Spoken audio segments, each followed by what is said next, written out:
Hello again.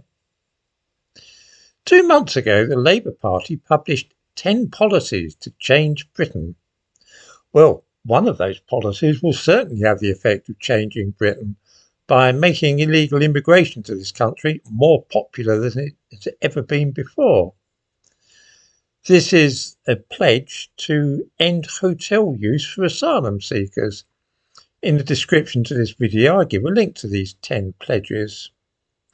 We are already seeing the fruits of this policy. There is currently a backlog of 90,000 or so illegal immigrants who legally have no right at all to claim asylum in Britain. The Conservatives were threatening to send them to Rwanda, but in the meantime, until flights could be arranged, they were putting them up in hotels. This was both very expensive and hugely unpopular with the public, and so Labour decided that they were onto a winner by promising to put an end to the practice.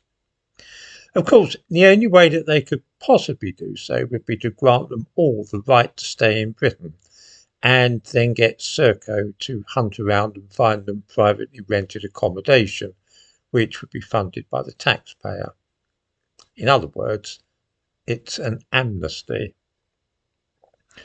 Although there was never any possibility that anybody would actually be sent to Rwanda, all those foreigners hanging around on the beach near Calais didn't know that, and they were beginning to have second thoughts about crossing the English Channel and coming here. This is easy to see because in the week before the general election, not one single person crossed the Channel in one of those famous small boats. If the Conservatives had been voted in, then an awful lot of people would not have taken ship for this country. Those 90,000 people being held in limbo and unable to apply for asylum were acting as a deterrent in themselves, because some of those heading here were asking if the game was worth it anymore. After all, what they wanted was a council house and indefinite leave to remain. And if that was off the table, then they might as well just try their luck in Germany or France instead. If, though, there is now a government in Britain which will amnesty illegal immigrants and not send them to Rwanda, then it's time to start up again and get the boats moving. The evidence of this is quite unmistakable. 4 days ago, on July the 16th, I published a video here with the title, "However many new homes are built in Britain, immigration will always outstrip the supply." I mentioned in that video that in the 7 days up to the day that I made the video, 1,120 illegal immigrants had crossed the English Channel, and I expressed the view that this was an awful lot and showed a distinct upward trend since Keir Starmer had become Prime Minister. The situation now, just a few days later, is deteriorating rapidly.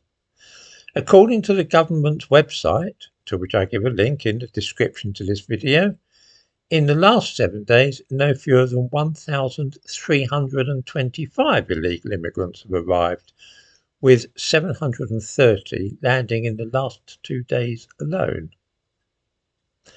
Assuming that they live in households conforming to the British average of 2.4 people per home, that means we will have to build another 552 homes just to accommodate those coming here in the last week.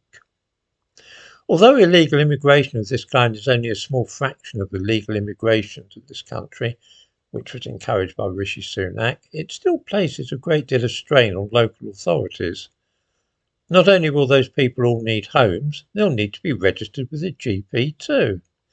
The average GP has 2,200 patients on his books, which means that the 15,000 people who have arrived across the Channel illegally so far this year will require 6 or 7 doctors, meaning that half a dozen doctors will no longer be available for people who already live in this country.